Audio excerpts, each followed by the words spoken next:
Good evening, everyone. Thank you for being here. Thank you, everyone who's watching online as well. We are the EHV Innovation Café. For those who haven't been here before, we are a weekly networking event where we offer a platform to speakers on the subjects of design and knowledge. Today we have Sanli Faez here talking about the Fair Battery Challenge. Afterwards, we also have the opportunity for drinks and dinner.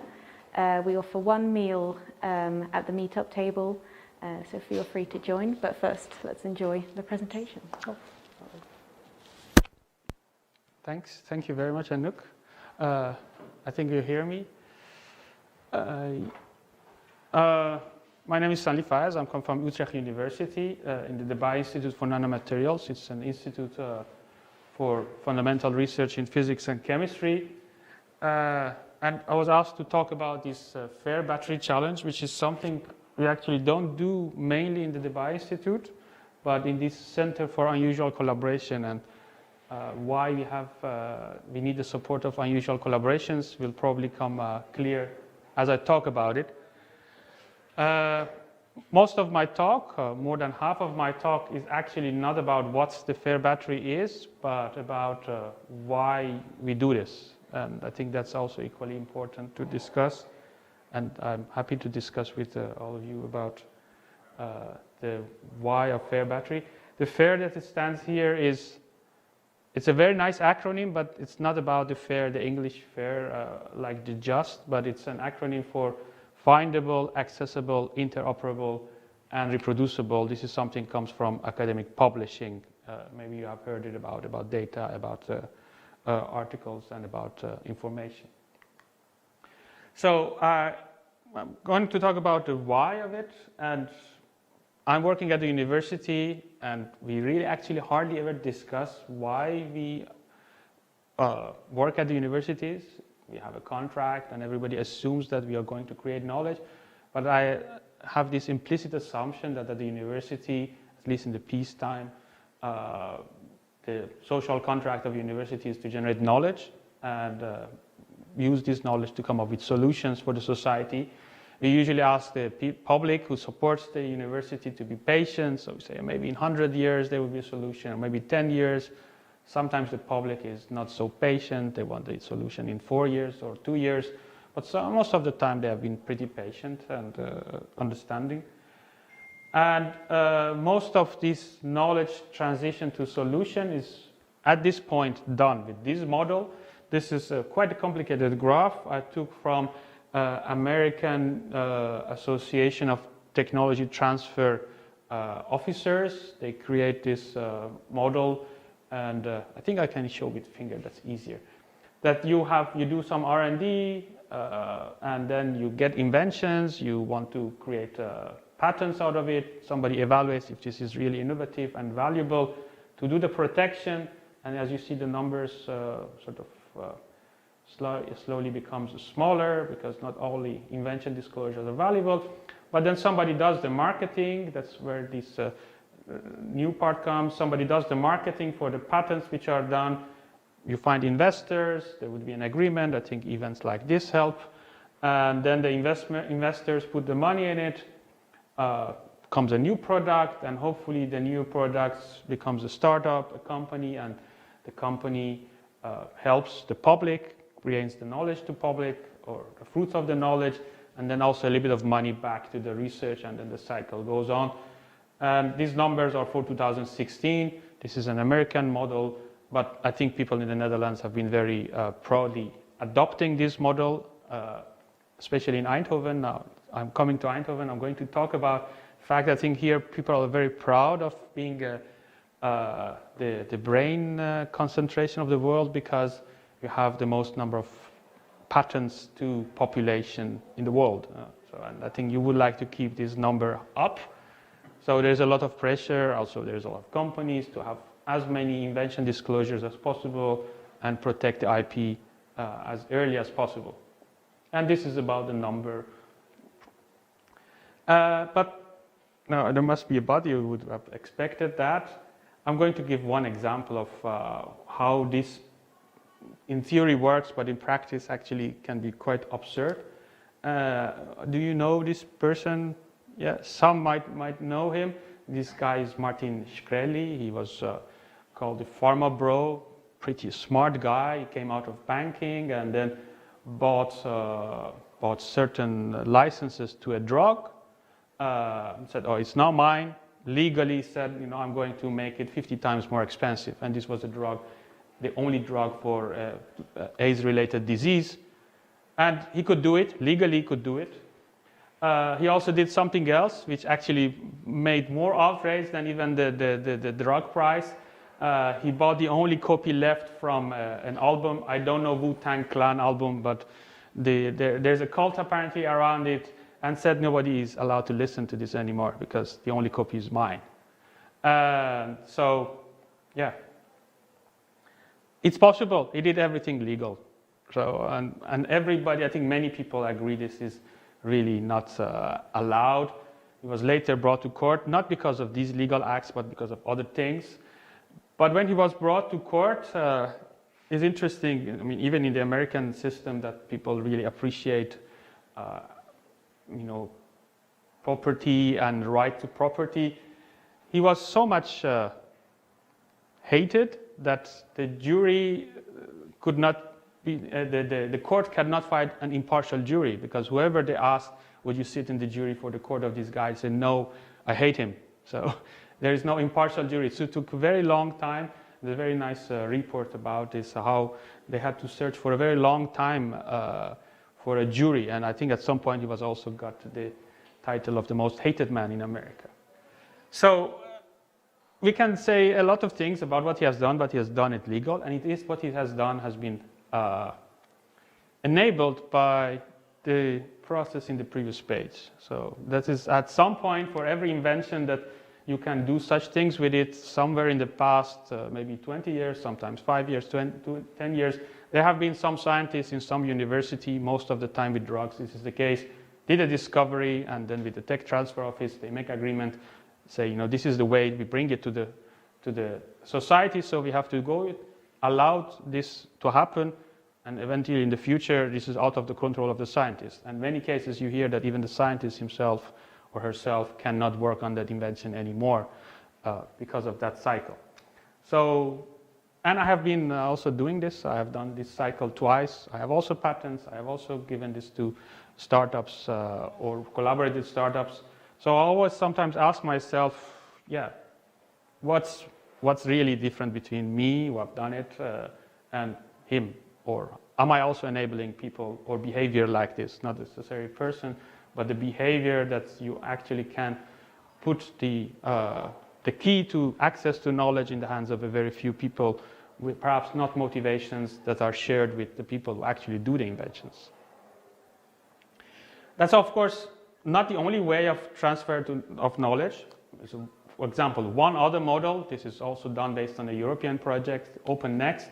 You can also think of other ways of transferring knowledge. So you can really question this cycle that maybe that's not the only way, although this is the most popular one, of transferring knowledge from the university or the creation center, people who really like creating it, to the society, by having some sort of alliance between companies, between innovation spaces, fab labs, for example, places that people get the tools to create prototypes of what they want, and then put it in the open source development ecosystem, so-called, which can help public policy, can help education.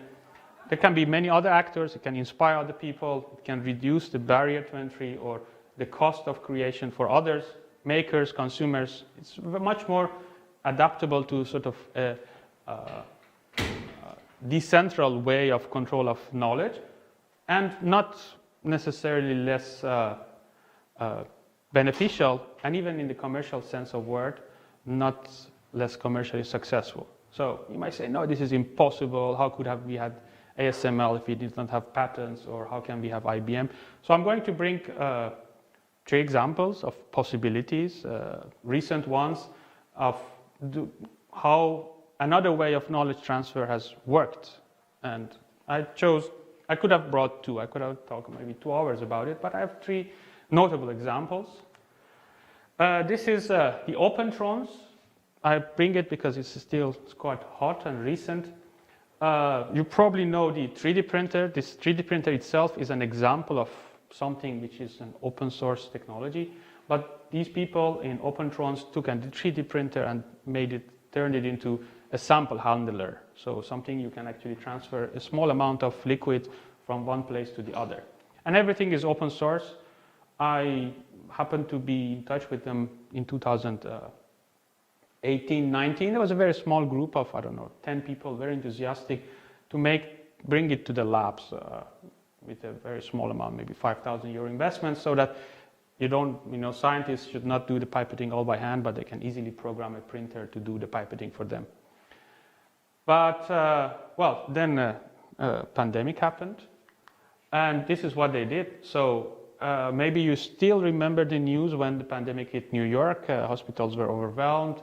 People didn't know what to do with it. It was very difficult to test for COVID. The tests were very expensive. There were only a few labs who were doing it. So this company, I think in the course of 1 month, they turned their device into a PCR system, a test system for COVID virus. And they could, by doing that, reduce the testing time from 14 days to 24 hours and reduce the cost from $2,000, yes, this is America, to 28, right? And basically they actually covered the whole New York. So they could do all the testing in the New York which was needed after that really big rush that they had of the pandemic. I still remember the images of the hospitals being overwhelmed. And also remember the other side of it, that it was also about the same time that in the Netherlands, where we have the GGD, we have a very good organized system, GGD's could not do tests. And the doctors refused to send patients to do the tests because they were overwhelmed, and not because they don't have the machines, they have the best machines of Roche, but because they were out of buffer. Maybe you still remember the head of the Roche R&D went to the TV program, the newsroom, and people asked him, why don't you just give people more buffer? He said, no, we cannot, this is very sensitive, our device is not that calibrated. And maybe you know, maybe you don't know, but buffer is nothing but water and salt. Some form of salt, of course, you need to have a very specific formulation for the test to work. But because of the lack of water and salt, and a lot of companies can make buffer, but that very specific buffer is calibrated. Because of the lack of that water, even though we had very expensive devices, we could not test people. So it became a health hazard. At the end, Roche agreed to make the recipe accessible to some certain labs, so they make more buffer. But I also understand Roche because they were not trained to make these machines adapt to conditions like this. So these machines of Roche were not so-called interoperable. They only worked with the buffer from Roche because it was only calibrated with the Roche buffer. And so that's, again, another part that, innovation is very nice, but it's not always the way we expect it to work. Also, there have been very successful companies. As I said, in 4 or 5 years ago, they were a very small startup. And now they got, because of their service, they got also very big investment. I think at the moment I read these news, they were valued at $1 billion, and they got this sort of funding to expand their services. So open source can make actually market sense. I have another example. This is really not really well known, but really touches my heart. This is a fantastic example. It's also known as E-Enable, E-Enable. This also has started by a designer, I think Eindhoven, who wanted to make a mechanical finger for somebody in South Africa. And the mechanical finger, prothèse finger, is that you do not need electronics or sensor or anything. You just use the other muscles to make a movement that you cannot make because that person misses a limb. So you make it possible. So you increase the mobility, the power of that person. For example, Liam, who was the first kid who got one of these, and he was born without hands, so he could use the wrist to move, so to rotate, but then close some claw so that he can pick up water for the first time. So that person, you see that he just made this possible. It was just a curiosity case for him. And he did that with somebody in South Africa, and then when they moved there to test this device, the mother of Liam found them, and then they said, oh, can you also please make a hand for Liam? So they made a hand for Liam, but they had to test a lot. So they asked MakerBot, a 3D printer company at that time, this is, it is good PR for you. Can you, because at that time people were making open source printed guns, and it was very bad PR for that company. So can you just give us 2 3D printers? So they got 2 3D printers, one in America, one in South Africa, and the guy was designing in his studio in America, fingers and mechanical system that they could make a copy of it in South Africa, and eventually after trials they made one of these claws for him, but in 6 months the claw was too small because Liam was growing, so they could make another one. So you can actually change a different color. So with $50, roughly $50 of material, they can now make proteses and give people mobility that they otherwise totally miss. And at some point, this guy, John Skull from Google, said, put a post on Twitter, says, who really wants to do this? And then they got, I don't know, so many volunteers. That's the map of all the volunteers which are now working for Enable.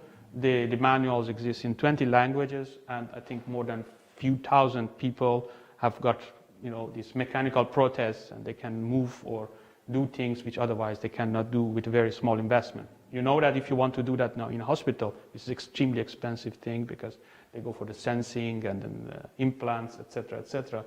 It's only certain selected people or celebrities, sports people can handle it, but it's not really accessible for everyone. This is also another way, maybe not in the financial sense, but you can have a big impact because you make your design open source. You let other people learn on a very fast track what you do and then adapt it to them, and you can actually create a lot of value without any form of protection.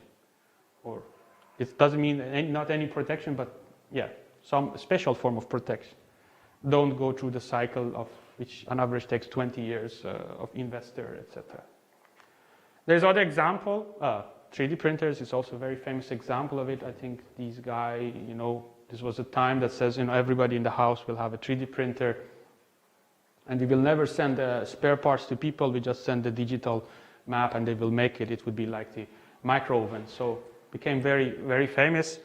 And MakerBot was a growing company. It was still based on open source. And at some point, another company bought it. I took the share price of that company, Stratasys, I don't know the company, over time. And you see MakerBot was quite popular, and then at some point they actually bought MakerBot for 400 million. What happened? Can you guess what happened a year after?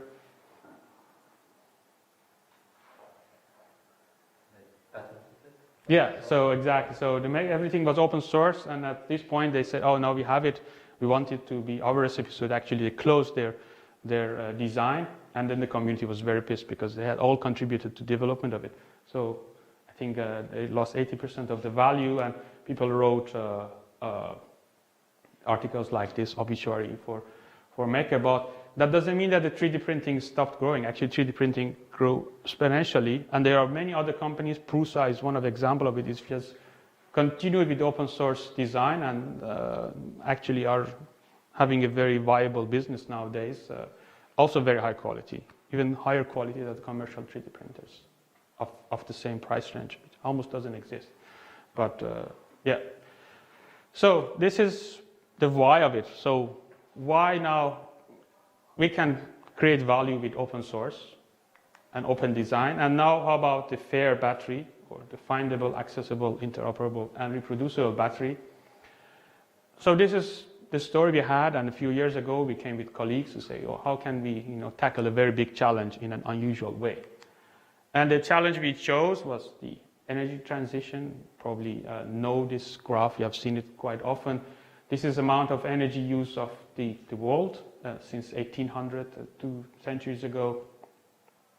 And as a function of time, the energy usage has just increased over time. it's funny that each time a new type of source of energy has joined the basket, the old one doesn't sort of decrease. Like even we are still having as much wood burned as 1800. But they just add up, so oil, gas, coal, and we know that we have given in the agreement, we have agreed that in only 30 years, all this part here should go to zero, and society doesn't develop like this. So it's really big puzzle. How are we going to do that? Of course, these are growing, but these guys grow even much faster than the energy usage of the world is growing. It's not impossible, but it's just a very, very huge problem. And one part of it is the storage of energy. So with this challenge, we said, at least in this topic, very similar to the pandemic, when you have a health crisis, an urgent crisis, you need to also use unconventional ways of transition, sort of transfer of knowledge from university. It's not that we don't know how to do it, but to the society. And the reasons I have for it, at least for the energy transition region, that's why I think people have to specifically look at that in the agreements they make, is that first it's very urgent, right? You really need it as soon as possible. Even the WHO says climate change is a health threat. So if you need vaccines for a health threat, you also need energy to tackle the climate change, which is a health threat.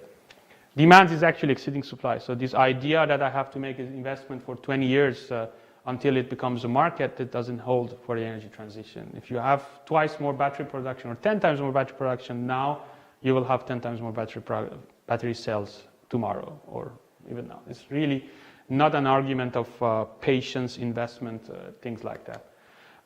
There is still no winning solution. We don't know which solution wins, so still people can help a lot each other to come with a solution if you are focusing on the solution. The solutions which are there are immature. They're still being developed as we are talking. So it's not something that you can say, oh, this is the solution, so we just have to scale. Everything has to be tried.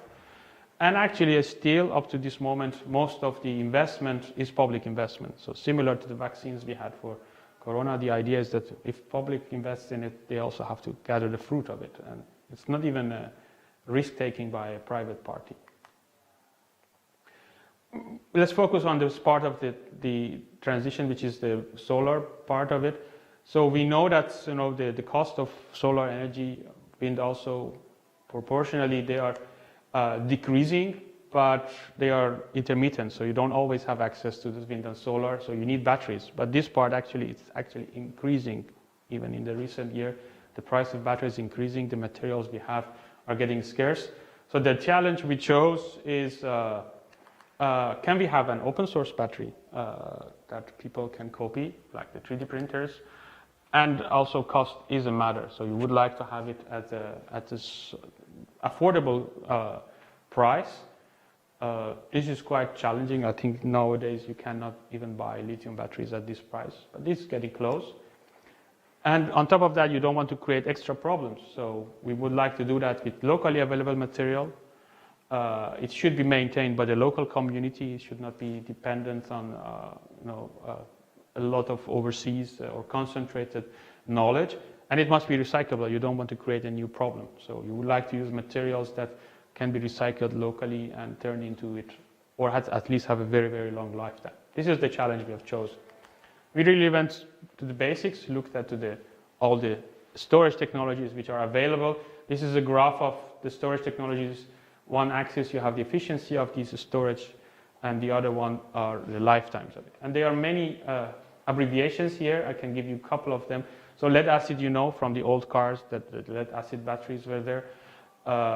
You have the capacitors, I don't know which one. Yeah, supercapacitors. These are, you can cycle them very much and very efficient, but they have very small capacity. You have lithium ion, which is now the most popular battery used, and it has quite high efficiency, okay lifetime, but then it's very much dependent on lithium. This is a wonder material for that type. You have sodium, which is efficiency is lowest, but it's growing.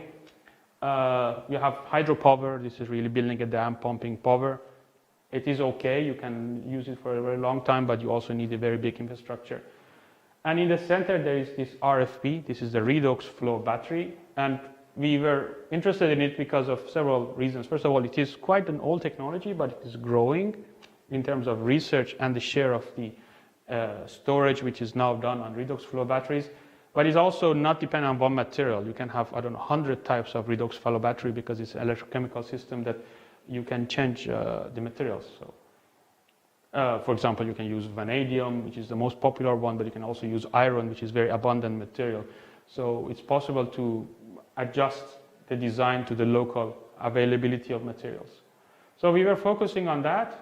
I can show you, it's quite an old technology. This is a very old electrochemical cell.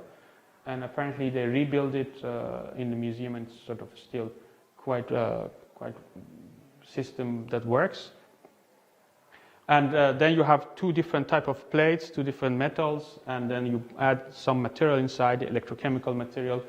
The small batteries in the past were actually also very similar to that, and then because of the different electrochemical properties of the two metals, you will get a voltage, and then you can actually have currents drawn through it as long as you keep this system internally separate enough. And at some point it loses it, so you have to recharge it. So, and the idea of flow battery is that if we can have this material taken out of the battery, so we can recycle it and store it, then we can increase the capacity of it, and it's not limited to the volume of the battery, but you can have tanks. So in practice nowadays, you can buy these batteries for households or for industrial places in containers.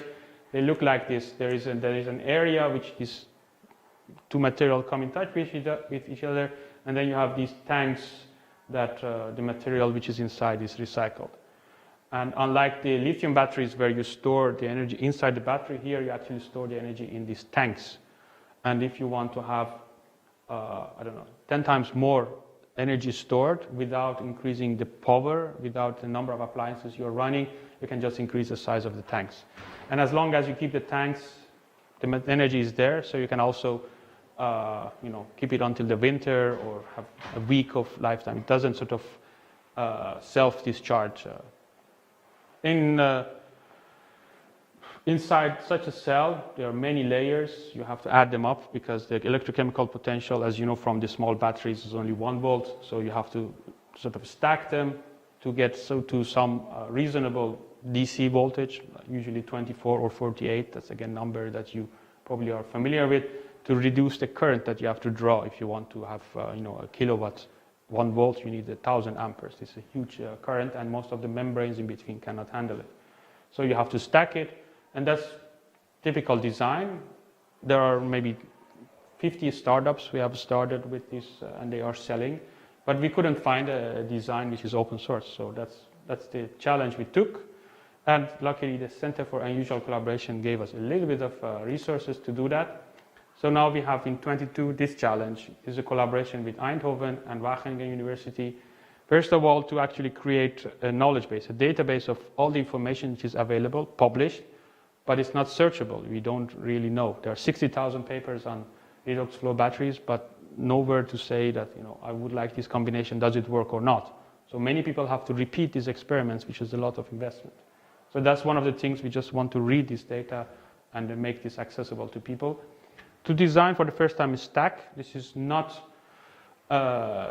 really rocket science, but it's also quite complicated because you are working with very high currents. So it has to be safe, and it has to be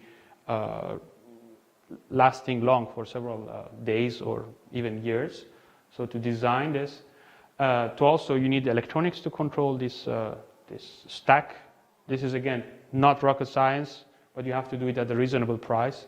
And you have to do it, it's a combination of control of the flow inside the battery and opening switches, and also handling a very large current that actually comes out of these batteries. So if you have seen any of these converters, there are very thick cables coming out of it. So again, it's not some just lab work that we do, it's real business. So we have to also do that. Luckily, there are for other projects, there are open source battery management systems. That's what BMS stands for. And we decided that because iron is very abundant, to also make a prototype all-iron system and hopefully install it in location. And location we have chosen is a hospital in Sierra Leone. The reason is that, to make the battery is one thing, but okay, once you install the battery, who is going to maintain it? So we wanted to see actually if people locally can maintain this battery. That's the other side of the system that my colleague is studying. What are actually the local needs and what are the local capabilities of the people? You have to compare, for example, with gas station. If you want to have cars going everywhere, you need, every 20 kilometers or 200 kilometers a gas station. If you want to have gas station, you also have to have somebody who repairs this gas station in, 50 kilometer distance from it. Otherwise, after the first maintenance, it just goes down.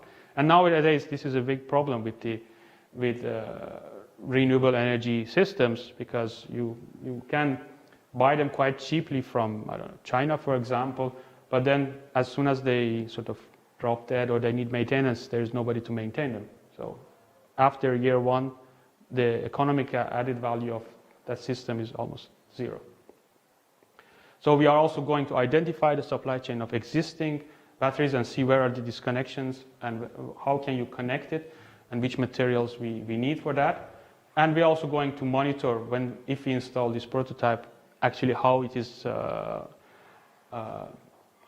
maintained over time, and is the efficiency going down, is the local people can handle this or not. This is the plan. Haven't done much of it yet, so I cannot show more, except that I've taken this also for my teaching. This is a class that I teach, and they are physicists, but they started from scratch and made small cells prototypes. They call themselves the flower powers. This is a serious research, so my colleagues in Eindhoven, Anthony Forner-Quenza, he actually does research on it. Peter Engene is a chemist from Utrecht, he studies the materials.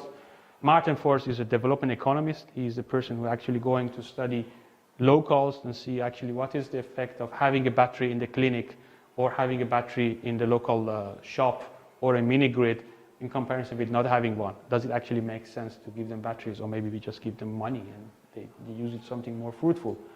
Stephanie also, as an anthropologist, she's going to study the local interaction between the people and the new technologies that are coming there.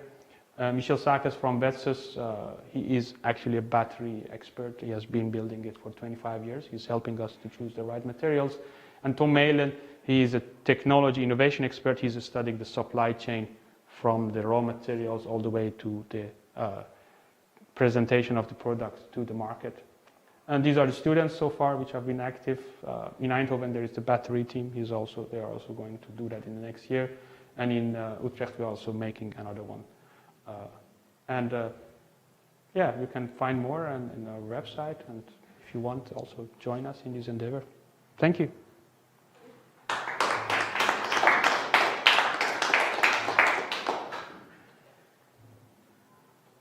there any questions? More kind of a remark, or maybe a point for discussion. It's a very great talk and a very good initiative, I think. It's also about open source thing. But I do not completely agree with the social contract of the university. You said it's to obtain knowledge. I don't think I think it's for technical universities to come up with solutions, but for the other university, I think it's to gain knowledge, to collect knowledge also, to be correct, but also be a part of educating and lifting up society. And I think coming up with solutions is not per se a social contract in university. It is maybe for technical university, but that's something we could endlessly debate on. Yeah, that's true. I think what you say, you can sell it definitely to the elites, to the politician, but I don't think you can sell that to the street person. Really, you can say that, just give me money, 40% of your salary, and I will collect knowledge. The general public, I think they reluctantly do that. They reluctantly pay for the university. Yes, in the Dutch society, we pay money to pay universities. Because it's obligatory. About 17th century painters or whatever, mathematical, historical development, and it's not to come up with a solution, but to enlighten ourselves I understand, and in America that has a name. It's called the Ballet Argument. Ballet, the dance is very beautiful, and we should do that. And unlike universities, which get a lot of money from industries and the government, ballet is actually relying on the public support. Yeah. And if you compare the amount of money that goes to ballet in America, it will not even fund one laboratory. It's really, really small. So I understand that argument, but I don't think it will. At the scale that we have now, universities, we have 10 universities, $1 billion each, you cannot convince the society to be so generous based on the promise of enlightenment. But I think we still do. We'll see. I don't think that's... but I understand. I think that's a thing to debate and to about. Yeah, I'm happy if the people do. And I have a technical background, so... Yep. But nice talk. Thank you.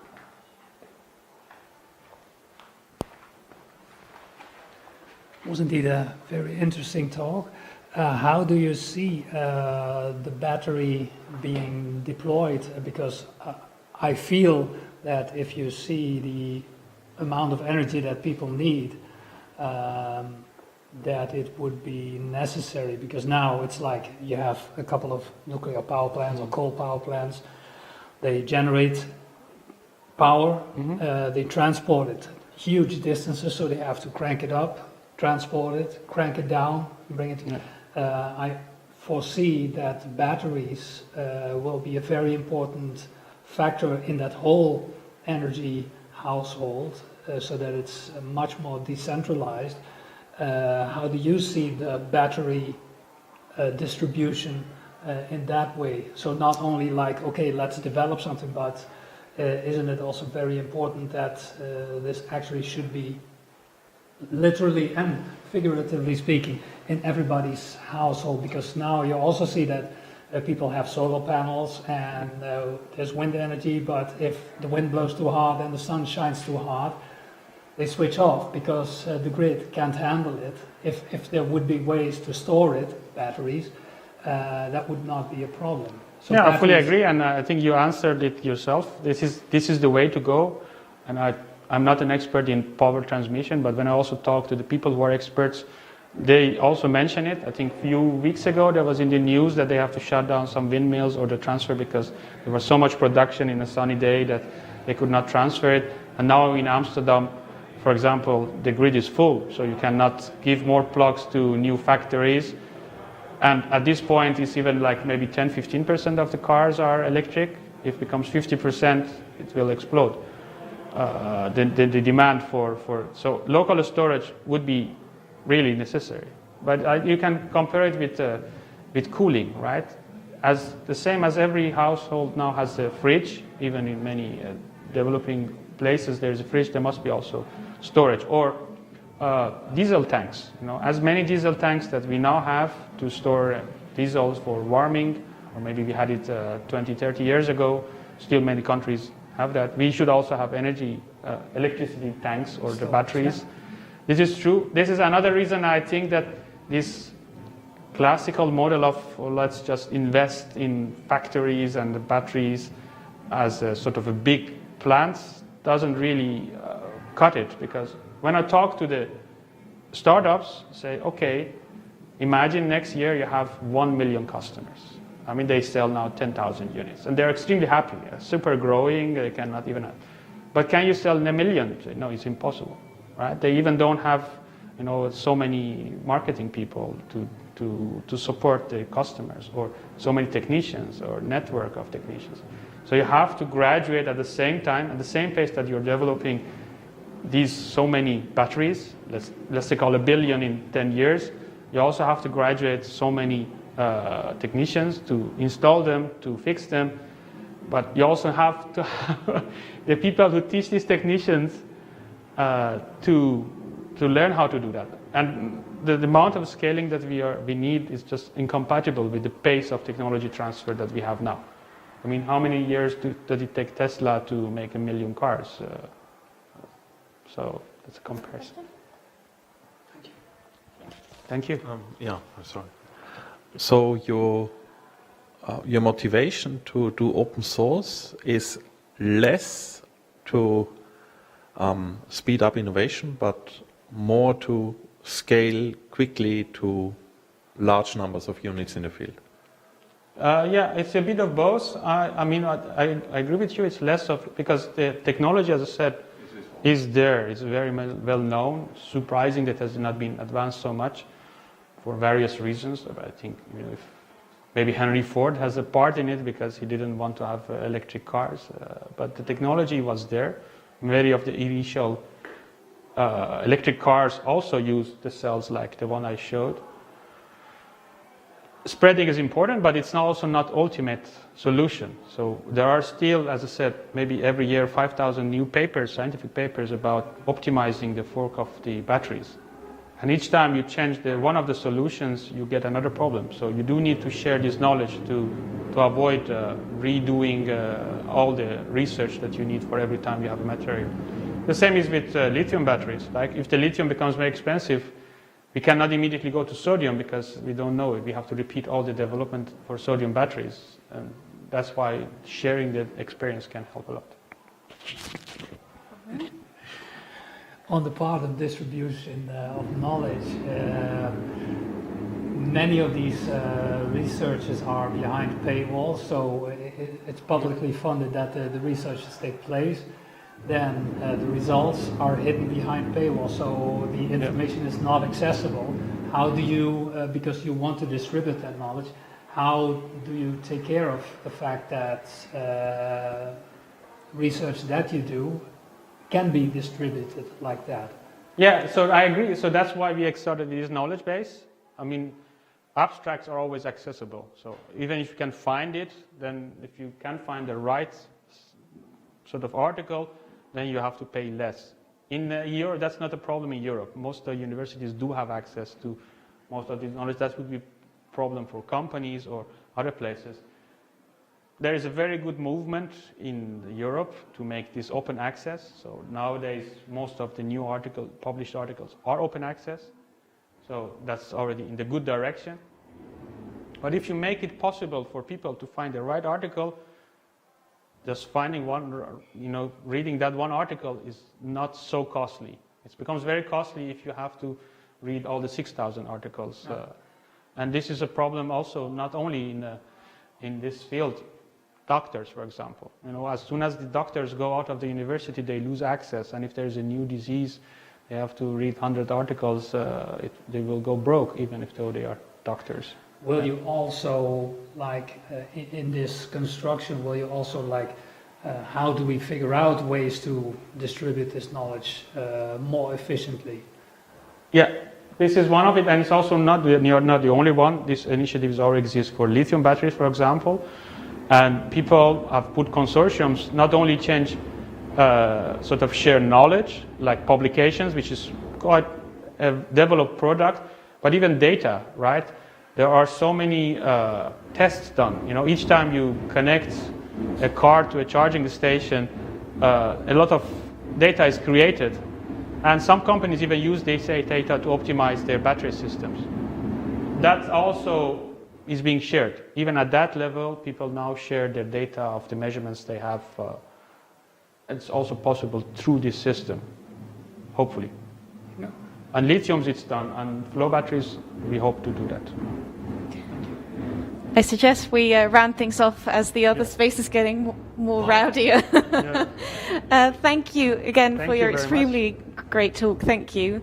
I suggest we carry on talking outside. I'll open the doors. We'll provide some snacks and you're welcome to order some drinks.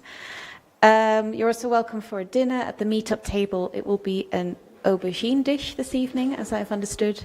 Next week we have Lucas Zoutendijk here from Studio 101 talking about bringing mobility back to the people.